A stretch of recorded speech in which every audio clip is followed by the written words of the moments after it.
Manchester United is taking on Bournemouth tomorrow at Old Trafford. With United placed 4th and Bournemouth first 15th, United is willing to go ahead and win its 4th consecutive game at Old Trafford without conceding a goal. Our previous wins at Old Trafford, one against Tottenham Hotspur, one against West Ham, and that of Nottingham. Those 3 wins of Manchester United at Old Trafford have all been clean sheets kept by United, meaning that if we keep a clean sheet tomorrow against Bournemouth, we would have gone ahead to keep 4 clean sheets in the row at Old Trafford since the season of 2017.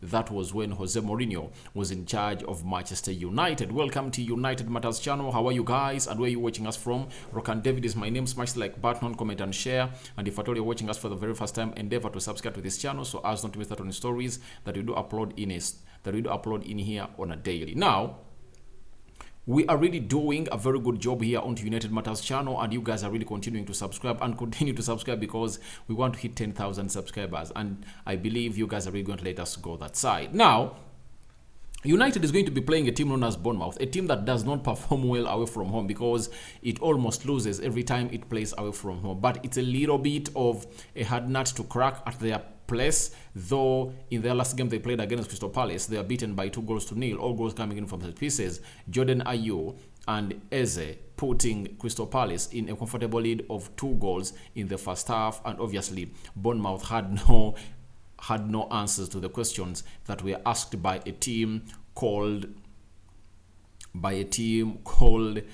Crystal Palace. Now, they're having David Brooks, Ryan Fredericks, Marcus Tavernier, Neto, and Junior Santlas remain sidelined. But there is a player who is really working upon his fitness that really returns. That is Philip Billing, who suffered a hip problem against Crystal Palace. Is looking like he wants to return. For United, Rashford Martinez is back, and Scott McTominay, the manager, has confirmed to us that they're in contention to be part of the game we are going to play against Bournemouth. That is a huge boost for Manchester United because at least you'll know that the central defense partnership that has kept us clean sheets in very many times we've played of Lisandro Martinez and Varane is back to where it's supposed to be, and maybe Talmalel Malacia or Luke Shaw, one of those, is going to find themselves playing into the left back. But for Diego Dallo, the manager has confirmed to us that Diego Dallo needs some time. He does not want to get him back or quicken him back to the field of play in contentious matches because it might affect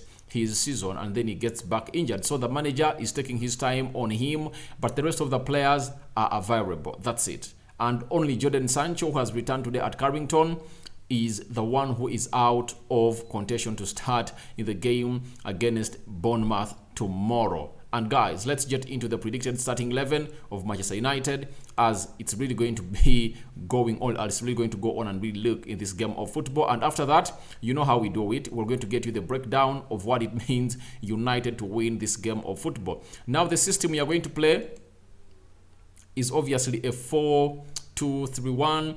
It's a system that Erik ten Hag has mastered at Manchester United, and it's has gone ahead to win us very many points, that we are placed 4th into the Premier League table with 32 points. And if at all we win our game in hand, we have ahead of Newcastle and Tottenham Hotspur. We are going to be 1 point ahead of Newcastle and 5 ahead of Tottenham Hotspur, meaning that we'll be 5 points clear from the 5th team, that is Tottenham Hotspur. Now, in goal, Dubravka returning to Newcastle. That means that it's obviously David De Gea supposed to start. Even if he was around, I didn't see him really contending or really being in contention to start for a club called Manchester United. But David De Gea has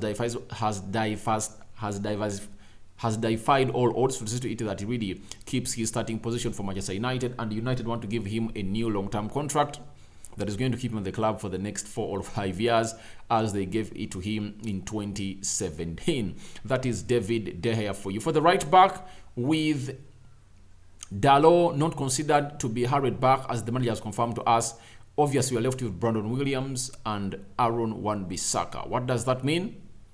It means the following, that Aaron Wan-Bissaka is going to start his 4th game in the row ever since Ten Hag era came in through. Remember, he had never started any game ever since Ten Hag came in through, and he saw himself play the first game of United, and in the starting lineup when we were playing Burnley. That game ended 2-0. Went ahead to play against Nottingham. That game ended 3-0. He started and played 90 minutes. Even in the game against Wolverhampton Wanderers that we won 1-0, he played 90 minutes. And in all those games, United has kept clean sheets. And he would have registered himself a second assist of the season if at all Rashford's goal was not really cancelled out. So Aaron Wan-Bissaka comes in as the right back of Manchester United that is going to feature in the fixture of Bournemouth at Old Trafford. Then the left back, Malacia and Luke Shaw. I think Erik ten Hag is sport of choice, but I believe Malacia is going to go back to the bench. Reason being, Luke Shaw offers more going forward. I've always told you, Malacia good at defending, comfortable on the ball, technically gifted, press resistant, very good, driving forward good, but his final delivery is really lacking. And that is something that he needs to go on and work upon if at all he wants to dislodge Luke Shaw into the starting 11 of Manchester United. But I believe Luke Shaw is going to start as the left back for Manchester United. Remember, the previous 2 games, Luke Shaw has been playing as a left central defender for United, but I believe this time around, with the return of Lisandro Martinez, all Harry Maguire fully fit, all Lindelof available, I think the manager might try to opt for someone else and put Luke Shaw back to the left back position of Manchester United. Let's go to the central defenders. Obviously, the Rolls-Royce Varane playing on the right side of the central defense really had a very decent game against Wolverhampton Wanderers.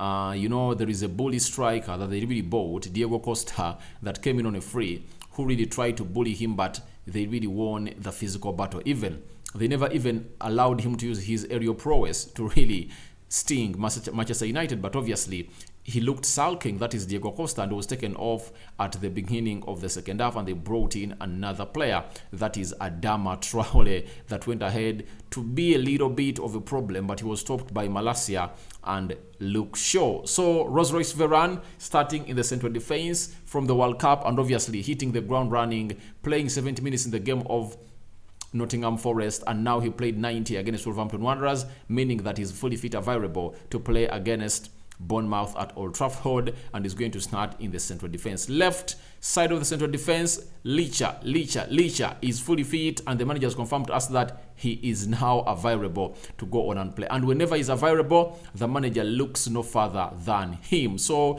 we expect Lisandro Martinez to go ahead and play on the left side of the central defense, a position that Luke Shaw has been playing for the previous 2 games that we played in the Premier League. That confirms to us that Harry Maguire is in total danger, because even the 2 defenders that are going to make it on the bench, that is him and Lindelof, he is not part of the plan of Ten Hag to be the third fiddle or to come in either for Rashford Varane or Lisandro Martinez. The manager has shown us on very many occasions that he rather brings in Lindelof ahead of Harry Maguire. And even when Harry Maguire was available, the manager said, no, I'm going to play Luke Shaw on the left side of the central defense because he's left-footed, and the manager likes it that way, to play with a left-footed player on the left side of the central defense. That is all what Ten Hag is going to do. So the back 4 is expected to start up like that. Luke Shaw on the left back, Malacia on the bench, Aaron Wan-Bissaka right back, Lisandro Martinez and Varane. The watertight central defensive partnership returns in the game of Bournemouth, and I believe you're going to keep a clean sheet again, because we deserve to keep it. And the more clean sheets we keep, the more we really increase on our goal difference, because I think we're having only 4 goals as a goal difference, if at all I'm not mistaken. Let me see Manchester United standings. We've conceded very many goals. We've conceded 20 goals, and we're only having a goal difference of 4, and we've only scored 24, meaning that we've not gone ahead to score many, and then we've gone ahead to concede very many. You remember the 6 against Man City, the 4 against Brentford, that contributes to 10, the 3 against Aston Villa, those are 13, the 2 against Brighton, 15, the 1 against Arsenal, 17, the 1 against Liverpool, 18, the 1 against Chelsea, 19, and which other goal did we concede? I think there is a game we won at Old Trafford and then we conceded 1 goal, if I'm not mistaken. But Sorry, the one against Everton. Those are the 20 goals we're going to have to concede in the Premier League. But I believe if at all you go on and really pan out very well, we are really going to find ourselves into a very good position. Let's go to the double midfield pivot. Obviously, these two are really untouchable unless otherwise an injury is really going to happen on the match day. But Eriksen and Casemiro are going to play in the double pivot of United. Casemiro looking Rolls Royce. Obviously, when you look at Eriksen, good on the ball, but this was so much a physical battle that he couldn't win, and that's why he was taken off, and Freddy Rodriguez was brought on to increase the intensity in the midfield. And when he came on the midfield, we obviously went ahead to win lots and lots of second balls that resulted into United getting that one goal against Wolverhampton Wanderers, meaning that Eriksen had some bit of rest, close to 30 minutes of rest. Training with United today, we expect him to go on and really start alongside Casemiro. But I believe it's really going to be a very easy game for United, and Eriksen needs to go on and really use that ball a lot, because the lion's share of possession is going to be in the hands of Manchester United, obviously putting us to the level of really doing the needful at the club of Manchester United. Now, central attack midfielder Bruno Fernandes creating that one goal that was scored against Wolverhampton Wanderers. He really looked good and very much firm. Obviously, not all that to the levels of Bruno Fernandes, but in the first half, there is a pass that he really sent to Garnacho, that Garnacho really chipped into the 6 yards box area of Wolverhampton Wanderers, and Martial missed that header. You remember that very well, and I think then he went ahead to go on and really put in an assist. Not all that the Bruno that we knew. Even Martial gave him a ball in the 6 yards area of Bournemouth in the second half, but he couldn't really dispatch it into the back of the net. But I believe he's going to start, and he does a lot of running. And I think that's one of the aspects. That's one of the aspects Danny Van Beek needs to adapt if at all he wants to get him off into the starting position of Manchester United. But Danny Van Beek also came in through in the previous 2 games against Nottingham and Wolves. He really looked very good to an extent that he even just had an assist in that game. So I believe he's getting back to the Donny van Beek we all knew that we bought from Ajax. So Bruno Fernandes is going to play as a central attack midfielder, obviously captaining the team because Harry Maguire no longer has a spot into this team. Let's go to the right attack midfield. There is a player, Anthony Santos, the Brazilian. People have gone ahead to trash him, but I believe he played one of his best games for United against Wolverhampton Wanderers. If at all you know what the game of football is all about and why you need a player like Anthony, because scoring for Anthony is secondary. What we need from him that's supposed to be primarily, he should go on and really put those balls and look for the forwards in the box. You get? He was running, tracking back, getting the ball in the midfield, releasing Bruno in the first half. You saw that pass when he released the Bruno, and Bruno really did a cutback to find Antoine Martial. Antoine Martial really didn't get a grip onto that ball that was really blocked by the defender of Wolverhampton Wanderers. So it shows you that he really did great. He really went in for a far post effort that Luke Shaw didn't meet very well, because Semedo went ahead to really intercept it a little bit, and it brushed off Luke Shaw's chest, and it turned into a goal kick for Wolverhampton Wanderers, meaning that he's slowly getting there. And I would like to see him putting so much emphasis on his back post deliveries, because those back post deliveries are deadly. If at all you find ourselves positioning very well with numbers in the 10 box area, obviously we are going to score very many goals, because teams really kill off others, or kill off their opponents using such a system. But I believe this is a game for him to come out and really show us that I'm the Anthony that they bought £85 million, and I believe I'm worth that money, and I've gone ahead to do the. Ever since he scored his third goal against Everton, he has never been the same. He got an injury, went to the World Cup, but I believe he's looking lively. I like his pace, the way he really runs down that right side of the pitch. And one thing he needs to go on and do is to find himself in the position of really leaving space for Aaron Wan-Bissaka to utilize the wide areas, because he very much plays away from the half spaces and he finds himself onto the line in the wide area. Yet I need him to I need him to be into the half spaces such that there is space created and left for another player or the overlapping Aaron Bissaka or another player to go on and utilize, because he's a threat, has a great skill that can sit down players very well. So I believe in him doing that, and I believe he's going to start as a right attack midfielder. Now, one of the changes I believe Ten Hag is going to make this time around, because this man never started because he overslept and he never came into the early match prep that was supposed to be conducted by Erik Ten Hag and his managers. That is Marcus Rashford, Alejandro Garnacho starting ahead of him in that game of Wolverhampton Wanderers. So Rashford came on through and really scored. Let me hope he's not going to go ahead and really break the disciplinary code of Erik Ten Hag again to see to it that he's out of the starting 11. And I believe Alejandro Garnacho had a good game. He missed out on a sitter, 2 games against Burnley and against Wolverhampton Wanderers, getting sitters and not scoring them. I believe Ben McCarthy needs to come in and help the young lad, because he has gone ahead to help Rashford. So I expect him to help the young lad to get this done and dusted. So I believe Rashford is retaining his spot. Rashford is starting against Bournemouth, according to me. Then Anton Martial is leading the line for Manchester United, according to what I'm really getting from my sources, or the fly on the wall from Carrington. So that is my starting 11 of Manchester United. One change is going to be made by the manager, Rashford starting ahead of Garnacho. Then the rest of the players are really going to stay the same. And the other change is going to be Malacia out, Luke Shaw in.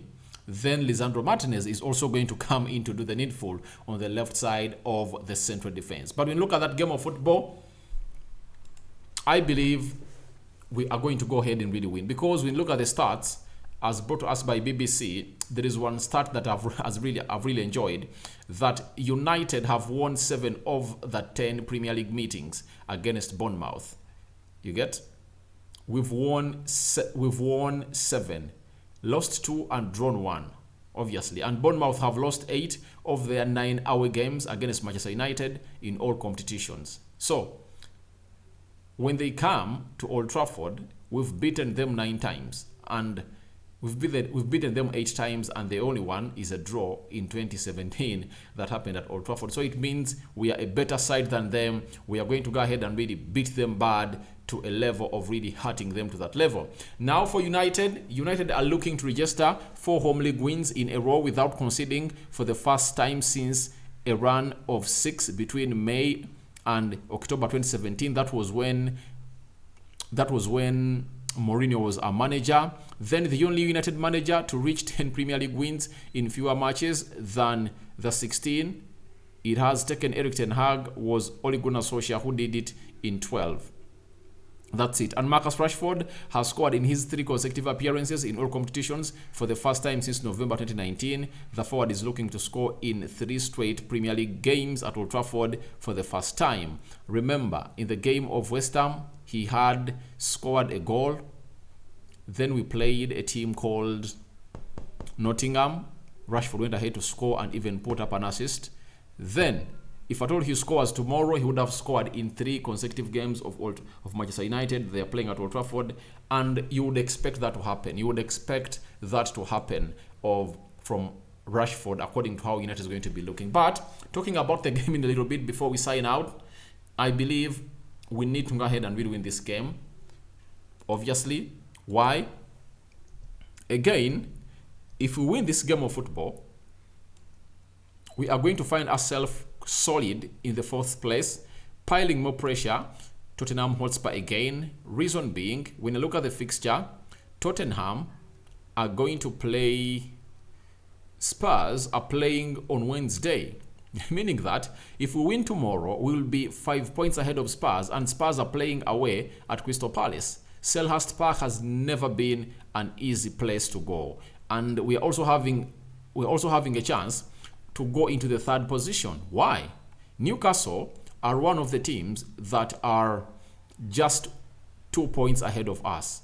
If Arsenal goes ahead to beat Newcastle tomorrow and we win against Bournemouth, obviously we are going to be at 35 points, a point ahead of Newcastle, and we are going to be there with the likes of City just 1 point behind Manchester City. So it shows you how important it is, and we are closing down on City also, because City is just 4 points ahead of Manchester United, meaning that if at all goes well and we beat them at Old Trafford after winning this game of Bournemouth, then all is going to be okay for Manchester United, because next weekend it's going to be the FA Cup. Premier League is going to rest a little bit. After the FA Cup, we are going to be playing after the FA Cup, we are going to be playing the midweek against Charlton. Then that's when Man City is coming to Old Trafford, meaning that if we win this game of football we are playing today,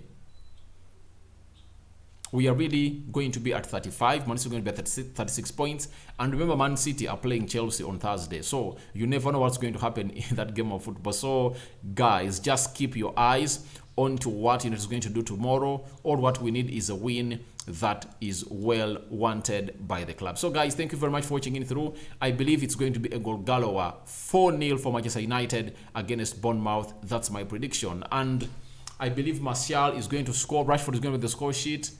Anthony might also find himself on the score sheet, and Bruno Fernandes. Those are my predictions tomorrow. So go into the comment section. Tell me what you think about United versus Bournemouth. Who do you think should start? Who do you think shouldn't start? And what system do you think Erik ten Hag should employ to it that we kill off this game early enough? And this is one of the games we should use to raise our goal difference, because you're only having a goal difference of 4. If we score 4 tomorrow, we'll have a goal difference of 8. The teams that we are battling with, look at Newcastle. They're having a goal difference of 21 goals. That is Newcastle. They've scored 32 and conceded 11. Even Spurs have scored 33 and conceded 25.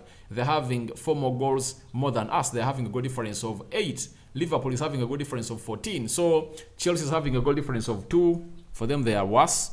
Man City is having a goal difference of 28. Arsenal is having a goal difference of 26. Meaning that we are really going to be in a very good situation that is going to help us really do the needful, winning this game by 4-0. Rokan David is my name. I sign out for now. Don't forget to subscribe to this channel, guys, because we want to hit 10,000 subscribers. Smash the like button. May the Almighty Lord bless you and bless you abundantly. Bye-bye for now. We are returning with more stories of United, because Fabrizio Romano is going to dish out some important updates about the transfer situation of Manchester United. I'm out for now. See you later in a Giphy.